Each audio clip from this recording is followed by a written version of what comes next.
आहे ना मंडळी, आता तर थोड्या दिवसापूर्वी मुलगी बघायला गेले.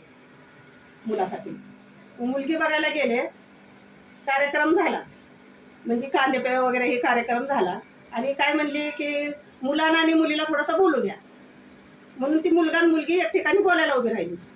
तर ती मुलगी काय म्हणते मुलाला की ती म्हणली जर तुला जर माझ्याशी लग्न करायचं आहे तर म्हणली माझ्या 3 अटी आहेत. तर म्हणला कुठल्या कुठल्या अटी? तर म्हणली पहिलं ये म्हणजे तुझे आई वडील आमच्यापाशी राहायला नको, आपल्यापाशी त्यांना गावीच ठेव. दुसरी म्हणली मी काय घरामध्ये स्वयंपाक करणार नाही, घरामध्ये नोकरांनी ठेवली पाहिजे.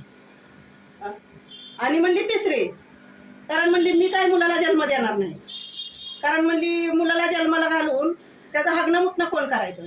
तर तो मुलगा म्हणला अगं तुझ्या आई वडिलांना पण काढलं असेल ना. म्हणली ती मला सांगू नको, कारण त्यांचा काळ वेगळा होता, म्हणली आताचा काळ वेगळा आहे.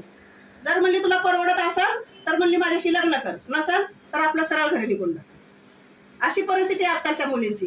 काय सांगायचं आहे सांगा, सांगायचं आहे ह्याचं उत्तर मला.